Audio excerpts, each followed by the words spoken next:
The Rong Chu starts from Longbuk Glacier and then flows in a big loop all the way down to a place called Kata, where the river turns into the Upper Arun, which flows into Nepal.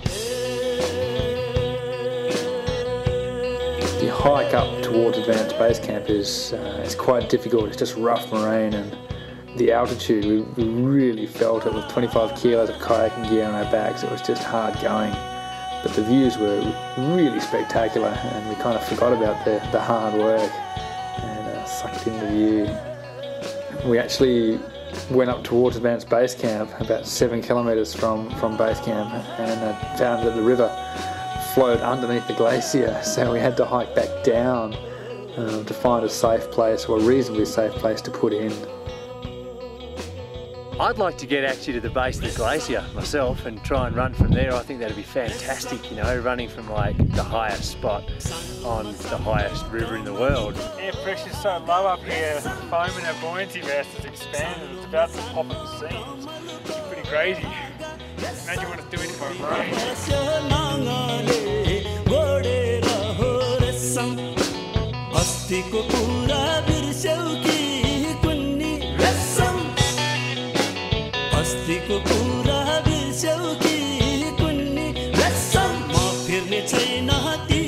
I'm really nervous because a couple of the lakes have drained into big holes in the glacier.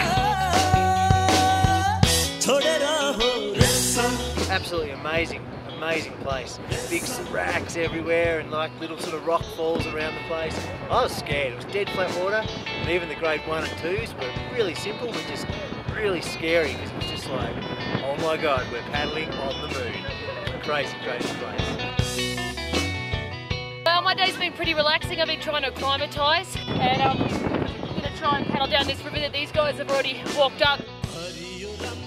We got to paddle down the last bit, which was an absolute hoot, really cool, and just sort of turning around, looking back up at Everest and sort of looking down.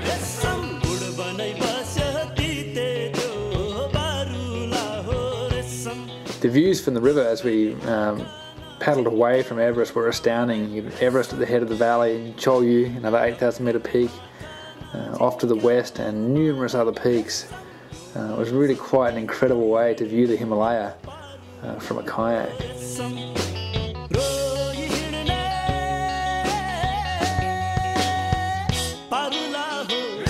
The river continues at this wonderful gradient. It's just class 3 and class 4, very, very continuous, like no other river really I'd ever paddled. The water's heavy with glacial silt, and it pushes you along incredibly fast. We were covering 10 to 12 kilometres an hour without even paddling.